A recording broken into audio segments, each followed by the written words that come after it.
Om yadvachanabhuditam yeno vakabhudyate tadeva brahma tadviddhi nidam jadidam upasate janmanashana manute yeno ahu manomatam tadeva brahma tadviddhi nidam jadidam upasate jan chakshusha na pashyati yena chakshungshi pashyati tadeva brahma tadviddhi nedam jadidam upasate jat pranena praniti yena prana praniyate jat sutrena srinati sutram idam sutam tadeva brahma tadviddhi nedam jadidam upasate. That which cannot be expressed by the speech, but by which the speech is expressed, that by which apprehended by the mind is apprehended by him. Know that to be the truth. That which cannot be perceived by the eyes, but the eyes which the eye is perceived, that which cannot be heard by the ear, but the hearing is perceived, that by which cannot be smelled by the breath, but the breath is recognized, is know that alone is Brahman and not that which people worship. Om Shanti, Shanti, Shanti. Peace, peace, peace be unto us all. So today, our song actually gave us the synopsis of my talk. He actually got the point. And my topic is the way we see the world. We see the world, each one from our own mental perspective, our speculation. What we see, what it is, it cannot be definitely known. It is unknown and unknowable. In brief, the world appears to us as the way our mind explains the truth. The human attempts to understand, to see and to describe that indescribable makes it varied, contradictory philosophies. Yet it cannot change the eternal truth which all of us are viewing differently. So the question comes, the world is good or it is bad? Or it's a mixture of both. Is it full of pleasure or the world is full of pain? Is it peaceful or it is restless? Is this world is beautiful or it is ugly? It is heaven or it is hell? What is this? This is a big question. It is neither of the above, but it is that which cannot be described. Yet to describe it, the sages used so many words like God, like Satchidananda, absolute, abiding reality, supreme Brahman, and all these terminologies. So the question is that what is the universe and how we perceive it? Actually, if we look at the world, everyone perceives the world in his or her own image. The world may be the same. Today, for somebody, is a most joyful day. What a bright day, what an accomplishment, what a joyful thing. At the same time, another person, this is the worst day possible in his or her life. Some may say, oh, I am enjoying good health. This morning I have had a good exercise and have everything good. And someone say, oh my God, I woke up with this, and this pain and aches and pains, and I have to run to hospital and pain. So what is this world? It's really a big question. So long the truth is viewed through the lens of our mind, it will appear as the coloring of the mind of individuals. William Blake, in his The Marriage of Heaven and Hell, he writes, if the doors of perceptions were cleansed, everything would appear to man as it is, infinite.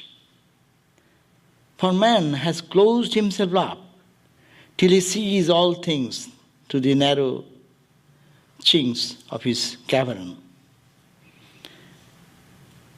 A beautiful few lines.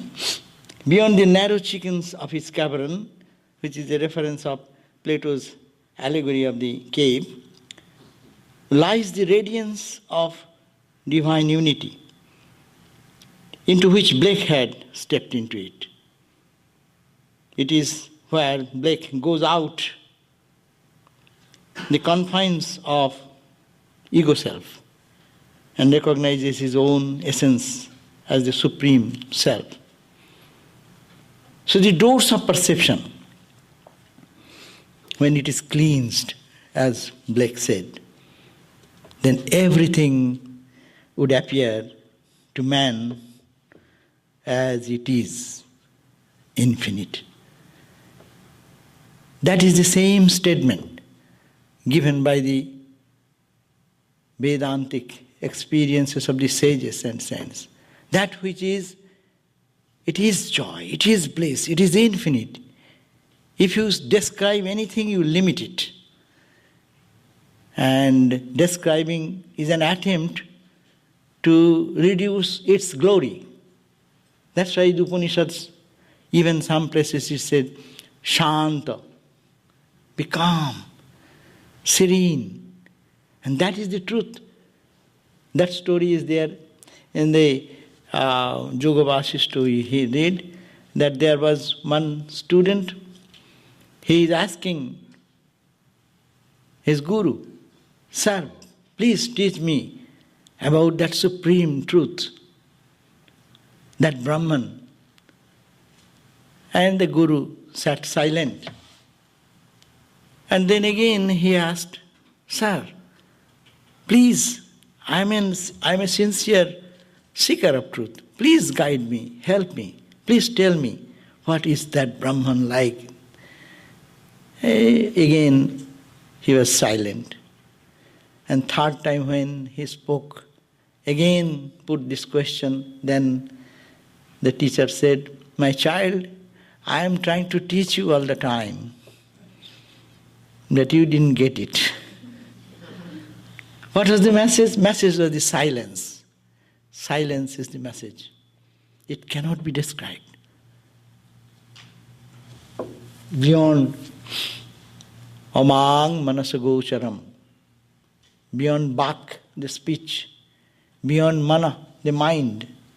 These are the tools through which we describe, we measure, we fathom the universe. Avang manasa gocharam. It is mana bak agocharam. It cannot be perceived through these limited tools through which we recognize the world and we try to express that experience. So it is, but still we view the world and the whole world, each individual views differently. And when that mind becomes clean, as we all know, this whole philosophy of spiritual life is nothing but purity of the mind, cleaning of the mind. And here, William Blake said, the doors of perception were cleansed, what are the doors open? This mind is clean. When the mind is pure, then everything will appear to be as it is. It is infinite. It is the reality. It is the only truth and truth alone. But when the mind, according to the density of the cloud in the mind and the conception and misconceptions, the whole universe, though it is all bliss, though it is all God, it appears so diverse. In the mystic vision, the world resonates in a different level of reality. Infinite is lurking behind every mundane things of the world. That is the thing which is blocked from our vision. But we do not see the way as the seers looked at it. Sri Ramakrishna saw, we find the Sri Ramakrishna saying, Mother everywhere. It is repeatedly discussed. Even there is no distinction whether man, woman, holy, unholy, or animal even. The cat coming to eat and feeding him, mother, mother, mother. Will you eat? Rama devotees, they find Rama everywhere. Krishna, the lovers of Krishna, they saw Krishna everywhere. You remember that story of Shankara's, which transformation for him or for the whole world when he was criticizing that mad guy sitting on a street dog and eating something, a bread, first putting in his own mouth and putting in the mouth of the dog. And the dog gave a bite and then he takes back and again he is eating himself. This type of crazy man, Shankara saw, and he is not clean, unclean, so dirty. So seeing that, Shankara says, Duram apasarare chandala. Get out of my way. I am going to Shiva temple. Make it clean, my road, my path. And then came that beautiful experience of words of wisdom. The Vishnu upari sthito Vishnu. Vishnu khadati Vishnave. Kathang hasasire Vishnu. Sarvam Vishnu mayam jagat. What a grand statement. Vishnu upari. You are seeing the dog, street dog?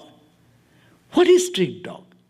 It is Vishnu, the Lord, who pervades everything. Vishnu means Vyapnoti iti Vishnu. That one who pervades in the nooks and corners of the whole universe. There's nothing but that consciousness. And that is the same Vishnu. And Vishnu Upuri, that you see the dog in name and form, that is your misconception. But it is Vishnu. And Upuri Sthito, you see, who I am sitting over the dog, is a dirty man, you see, I am a mad cop, you see. But that is also Vishnu, the Lord Vishnu.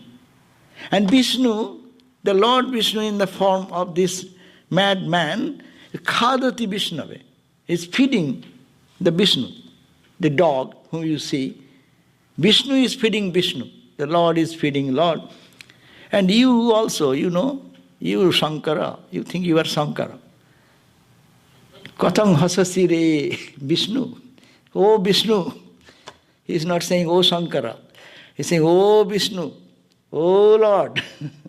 Why are you ridiculing me? Why are you laughing at me? Sarvam Vishnu mayam jagat. Everything is permeated with that consciousness, that blessedness, that absolute reality. See, that is the experience.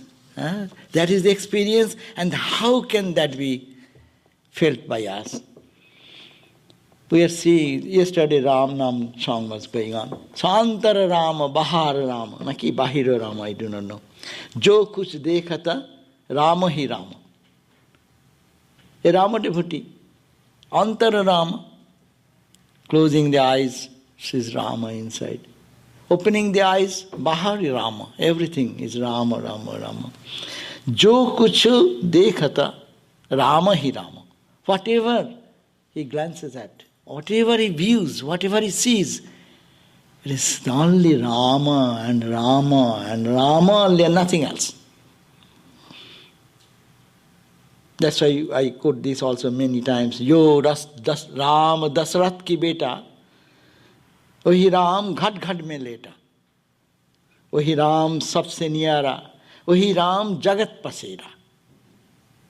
Yo Ram Dasrath ki beta, as we see, who incarnated in the form of Rama as the son of Dasharatha. Wahi Ram ghat ghat mein leta. Each ghat in the each heart. That Rama resides in every heart. And Wahi Ram sabse niyara is the closest of the close. And he is Jagat Pasera. He is permeated in the whole universe. See the experience, these are all the experience, different beautiful experiences of nameless saints and sages. Christ in the front, Christ below, Christ above, Christ on the right, Christ on the left. It's an experience. It is a tangible experience. They also are like you, human being. But their eyes, these eyes are showing something which our eyes is showing something else. Of course, I cannot say whether the eyes shows or whatever the mind shows, and the pure mind, that is a question. Yes, pure mind shows, the eyes don't see. Whatever eyes sees, even if they see after that realization, that is the state of Jivan Mukti, we understand, the realized souls leave into their body-mind identity, coming down from that level of experience, and that moment they see all these realities permeated everywhere. I was reading the book of our, what is called, book written by our Devadatta Kali. He talked about, he matched with the experience of Abhinava Gupta, the Kashmiri Swami master, great master. And then he was comparing beautifully with Blake, William Blake. It's a beautiful, I got the idea from there. Glory goes to him.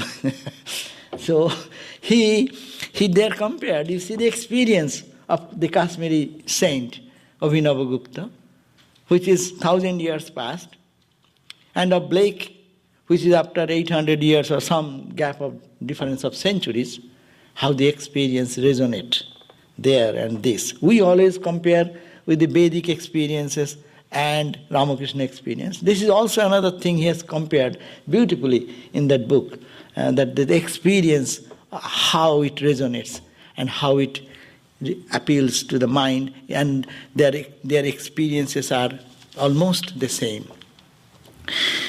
Here, in Abhinava Gupta, he writes in his one of the poem that at all times spread peace and check the stream of chatter with those who speak of trifling things. Fall not into the habit of asking what or why is that, and who are you? That which shines uninterruptedly with glittering splendor, making distinct the phenomenal and imagined things of the world, it is itself free from distinction. What perception of objects can there be in the void, the domain of Shiva, the abiding reality, the supreme Brahman? See, what he's saying, that who are talking of trifling things, speak of the trifling things. And he's talking of the world, talking of the world view in which we live and sleep and eat and die, that type of vision, that type of living life, he is asking us not to fall into that habit, into that living, and also not to ask why, what, this, that. But he's saying that which shines uninterruptedly. There is no interruption in that ever-shining truth behind this universe as we see. Saying that which shines uninterruptedly with glittering splendor. Beautiful translation. Making distinct the phenomenal and the imagined things of the world is itself free from distinction. You see, what you are seeing, it is the same. You are viewing, as Ramakrishna said, I see you as a human being, but there is no human being as such. It is only the divine.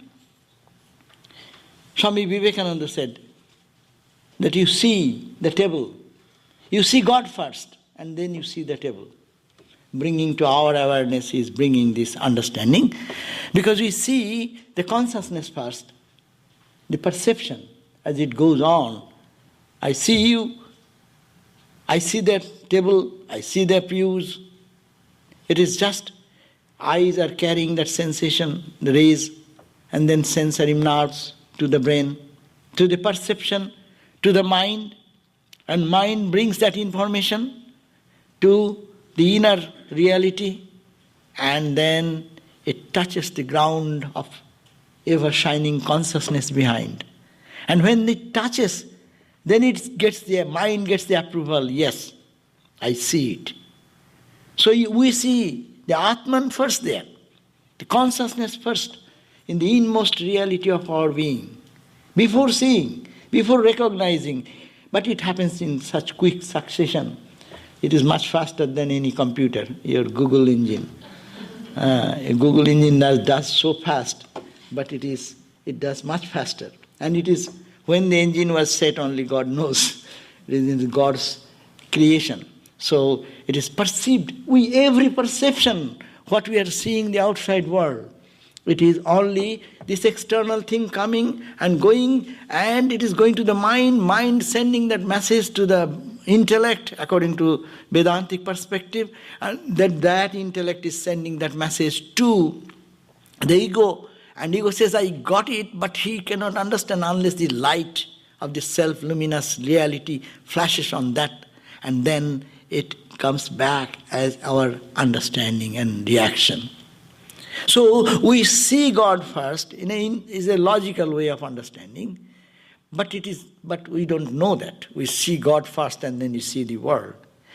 But if we really see God there and can stay in that level, then when we come down, we see it is all permeated with the same reality as we just referred to Vishnu's story and the story of Rama and the Christ and Krishna.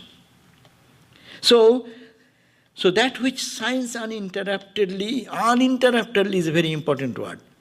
It is not stopped for a second. It is continuous. And that experience is there continuously. We cannot perceive because our mind is giving a wrong information. So there is no distinction. And also the phenomenal universe as we see, here is the point. It is the Vedantic concept of Jivan Mukti. In the phenomenal universe what we see, this diversity, this difference, this good and bad, this happiness and misery, this pleasure and pain, whatever we see in the phenomenal universe, is imagined things of the world. It is what we are imagining. It is itself free from all distinctions. What perception of objects can there be in the void? What perception? He is saying void. He has also a language, Shunna. That Buddha also used the word Shunna. But anyhow, here in that void means where there is no duality, where there is no multiplicity, where there is no you, me. There is no I, me, mine, ego, mind. Where in that void, he is using the word That is the domain of Shiva, that is called Shaivism or Kashmiri Shaivism. In that Shiva consciousness, where you find that a perception of this objective universe is there. There is no such objective universe possible. Into that void where everything is extinguished and only remains that Shiva, the abiding reality, the supreme Brahman. Now, we were reading the Mandukya Karika. So, we found that there is a beautiful verses are coming, we are now reading, come to that point, where it says that how we view the world. There are 35, at least he has quoted 35 opinions, to see how we see the world, how we perceive the world. And each one is correct. The truth of the matter is that everyone is correct. Here comes Sri Ramakrishna into our help. There is no contradiction, there is no fight between. That's why India survived with all these contradictions. Though sometimes they intellectually fought with each other.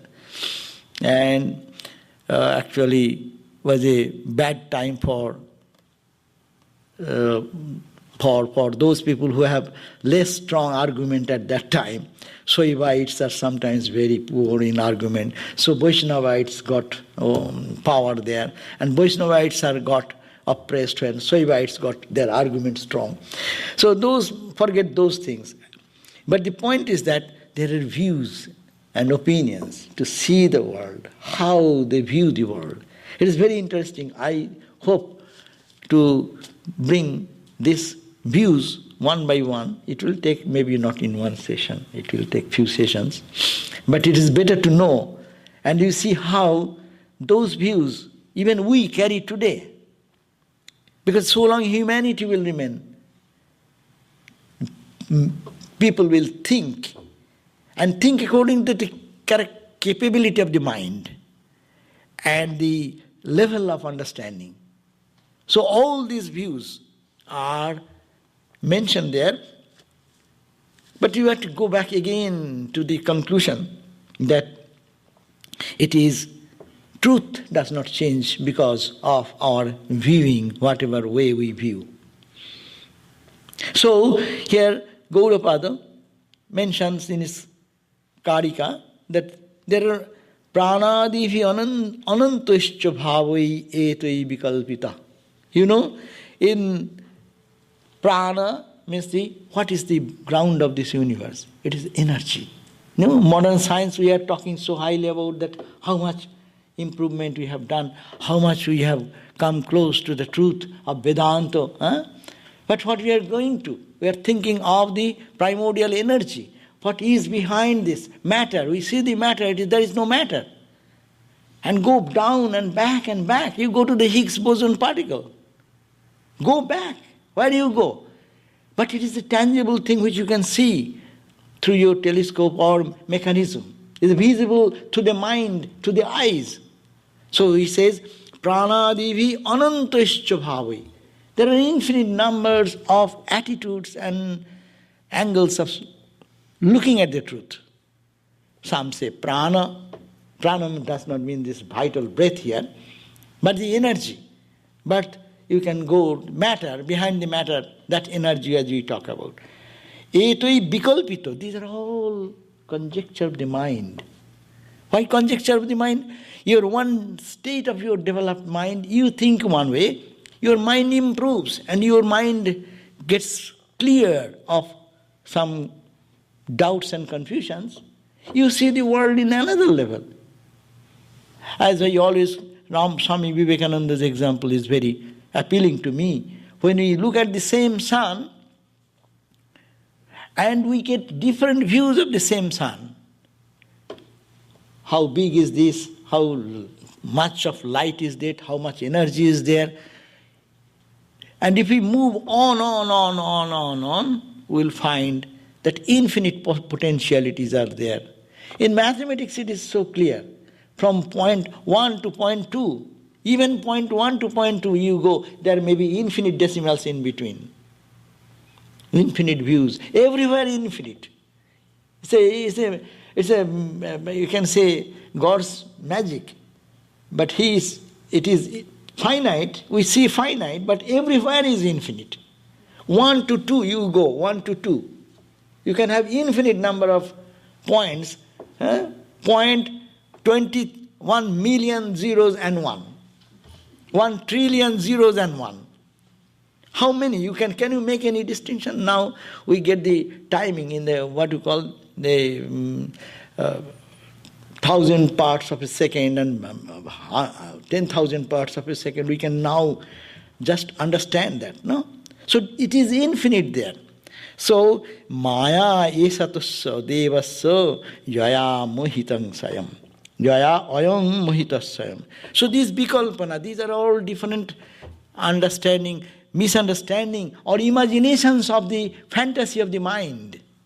And Maya, the what you call undefinable entity, that is its cause, the devas, so that effulgent self is being covered by that. Mohitam Swayam. By its own power, the same effulgent self as if appears to be finite and limited. That means here, this is due to the Maya or ignorance of the luminous Atman itself, by which it is deluded. That means this self, which has created this delusion, and which has covered himself, as it were, by its own power. That's why we find, to understand this, how that self-effulgent, self-resplendent Atman can cover himself and delude himself and play, working in this world with millions of different concepts, and then moving on from one to the other, to the other, to the other, and ultimately get released from all bondage. It's a very mysterious thing. How can it be possible? So we find that in the Vedanta Sar, it has been mentioned that the sun does not change, but sun only is the creator of the cloud. Who creates the cloud? Sun creates the cloud. And the cloud covers the sun. It is the Brahman, the same. Why it happens, don't question. There comes the question of Leela in the devotional term, and the term of Vedanta is a Maya. But don't question, why, what? It is. But this is the trick, that the self-effulgent Atman, which is ever manifesting, cannot be covered by any ignorance. There comes the same sun as it creates the cloud to cover the sun itself. So similarly, the Atman appears to be covered by his magic winding stick, and he has created this universe. So meghachanna drishti, meghachanna markam, yatha baddhavad bhati. As meghachanna drishti, when our eyes get stuck by the megha, the cloud, and then we say, oh, the sun is not there today. Sun is not in the sky today. But sun is there, it is not gone anywhere. It is my vision is blocked by the megha. Who created this cloud, megh? It's created by the same sun who has created me, who has created you, who has created this earth, which has created these elements, who has created this food for our sustenance, who has created this breath. The same sun, it is coming from the same source, and it is covering the same sun in the physical level. So in spiritual level and in our mental level, we can understand how much covering is there, deeper covering. The sun creating the cloud and cloud covering the sun. No, it cannot cover the sun, it covers our eyes, because our eyes are limited. Therefore, we have to go beyond our eyes, these eyes. But we have to develop another type of eyes which can give us that experience. So the worldview is seeing the Satchidananda or Brahman through the clouded mind in its different depths. And this, in the seeing this, when this created universe we see through our mind, there comes my attachment, my aversion, my anger, and my emotions, because of the mental projections, and reality remaining unchanged, whether we see it as human being or as material objects, as atoms, molecules, particles, void, whatever we say, this universe, ultimate truth of the universe remains unchanged, and that we call simply God. Therefore, we find that it is an Gaudapada mentions about, as I said, 35 worldviews. Philosophers of different mental attainments describe the same world according to their perception. It's an interesting study indeed to note that even today we the people have distinct philosophical ideas are prevailing in this world, and we are part of one view or the other view, though we do not analyze it every day in our day-to-day living. The world, actually in Sanskrit, it means world or universe comes from the word Jagat. And Jagat, you know, Jagat comes from the word Gam Dhatu. Gam Dhatu means which moves, which goes on, which on and on in changes. Who perceives this world, whether physical or mental, gross or subtle, earth, heaven or hell, who perceives it? That is the question. First of all, our mind perceives the world. And mind alone cannot perceive, because mind falls under the category of the insentient world. So mind cannot. Swami Vivekananda says, the mountains of today were the ocean of yesterday and will be the ocean tomorrow. Everything is in a state of flux. The whole universe is a mass of change. But there is one who never changes, and that is God. So here, again the Gam Dhatu, it is all changes. What we see today as mountain, it is no more mountain, it was one time ocean. What we see as ocean is not ocean, was one time mountain. So like that it is all change. Everything is in a state of flux. The whole universe is a mass of change continuously going on. It is a reality. If we pay our attention, we can easily understand how everything, every second it is changing. But there is one who never changes, and that is called God.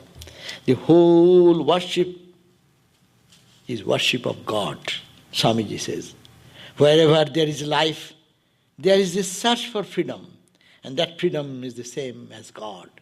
See, what a beautiful perspective of looking at our life, that His whole life is a worship of God. We do not know, but still the truth does not change because of my knowing or not knowing. We are dealing with God every moment, every breath. Whatever our actions, our thoughts, our love, our hatred, our anger, our frustration comes, all these emotions, it is all dealing with God. And there is nothing but God ultimately. So whole worship is of God.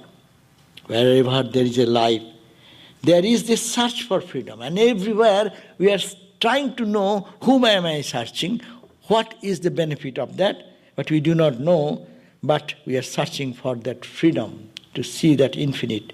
And that freedom is the same. as God, Swamiji's idea. So object remains the same. If we see God, now if we practice in our life to see God, if we project the concept of God, or we try to think that really there is this ultimate truth, but because of my mental condition, I cannot see that. But all the seers of truth, they are describing that yes, they have seen, they have experienced that. If then we can follow what happens. Sometimes we may argue that is there any benefit of doing like that? Suppose we do worship a stone. Hindus worship stones. One stone you call Lord Shiva. What is Shiva? You go to a bookstore, you can find a piece of stone and purchase by some dollars. Those who I am non-believer, if I am non-believer, what is the value of that stone to me? It is a stone. But someone who is purchasing, he purchases, before that he selects, this stone is better or that stone is better. It's a materialistic view. But when he captures it and brings, or he or she puts in the altar, see, the stone has not changed. If you resell it, it will be little less to sell it because you have already used it. But the stone remains the stone. Stone does not change. When you cry with your tears in your eyes, oh say, oh Lord Shiva, Aba Shiva par karo mera naiya. Oh Lord Shiva, please help me cross this ocean of life. When you cry like that, you see the peace comes here. Stone, touch the stone. For me at least, if I am a third party, for me it is the same stone. But for the person who is doing this worship, putting this concept of the divinity and trying to get out of the mental construct which has given us this view that is a matter or it is energy. There I will read that 39 views. But before that, but if we start our spiritual journey in this way, that everything is in a state of flux, but there is only one, and we are all worshipping the same reality. The whole worship is worship of God. So if we start feeling this way, then you know every day with this type of sincere conviction of believing in the words of these sages and following their path, a revelation comes. Mind becomes cleaner and cleaner and cleaner one day. As Abhinavagupta says, where will be this void? In this void, duality will remain. Where is that duality in this void? Which is Shiva and all Brahmans, Supreme Brahman. So that is the point, that this is the benefit of this spiritual practice. That it is, we have to change our view, the way we look at the world.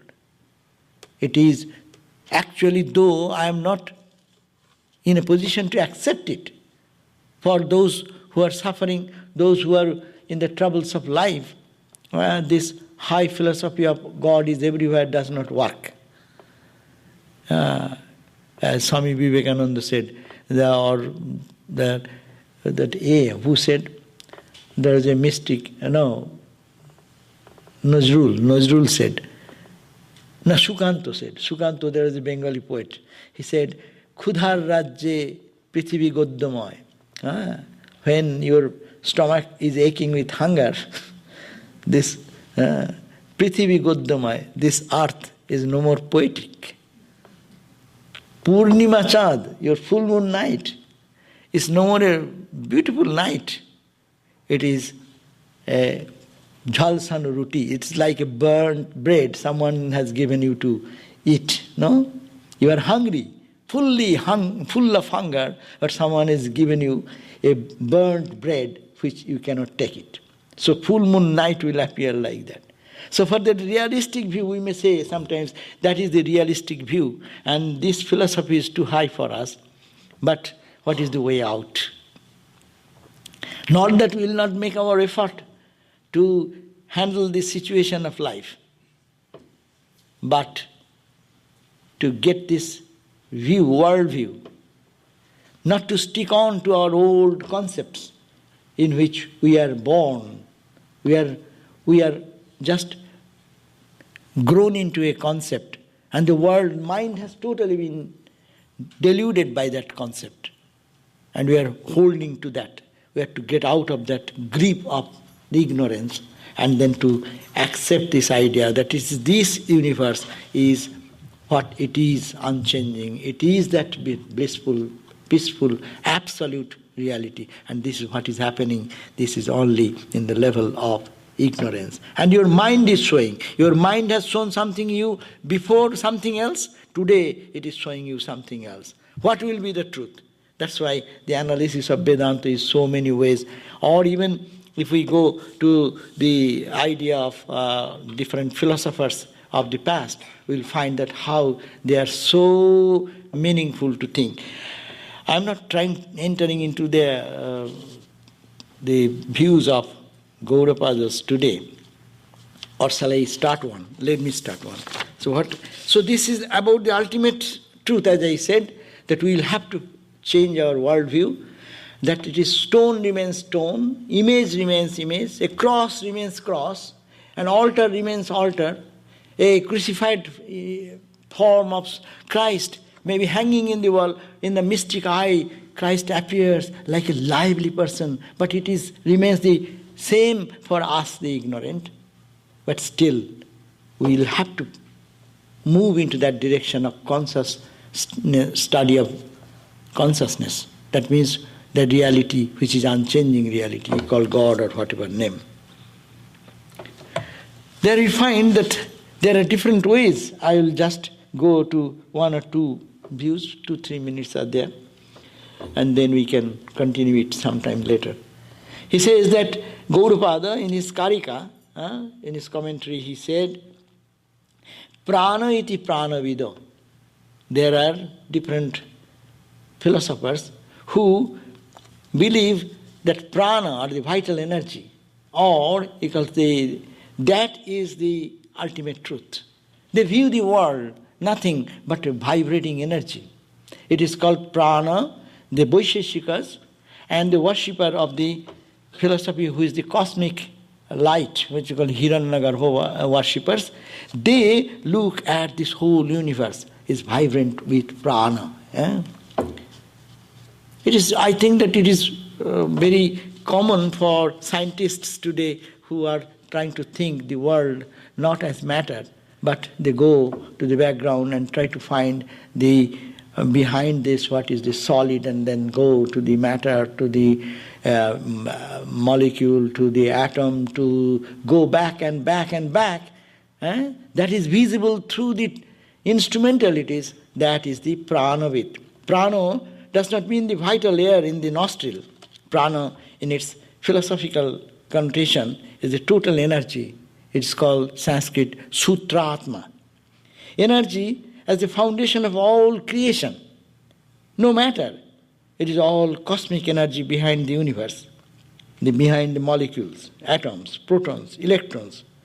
Go to Higgs boson particle as the foundation of the relative existence. So this type of concept, look at the world. They view the world not as human being, not as stone, not as wood, not as sun, moon, but behind everything, go back and back and back. It is no matter. It is all energy, and tremendous energy. And we think that that is the Vedantic concept of Brahman. It is not. Far away to go, further to go. Here is the mind working, here is the sensate instrument is working, the microscopes or telescopes, they are working. Whatever the instrumentality, that is duality is working there. But it is said, in ancient times, this type of philosophers, they believing in the cosmic energy, they worshipped the cosmic energy as God and to find for their liberation. That is called the Hiranyagarbha Upasakas. It's an ancient terminology, but we can easily connect with our modern ideas. Then Bhutani iti tadvida, that means the Charvaka theory will come. Guna iti gunavida, Sankhya's philosophy will come. Tattan iti tattavida, those who are Shaivites, who are worshipping God in three different dimensions, Atman, Maya and Shiva. So I will go to those next time. Not next month, but some other time. So it's very interesting to see that how we are all living in the same world, but we are so differently observing the things. Thank you.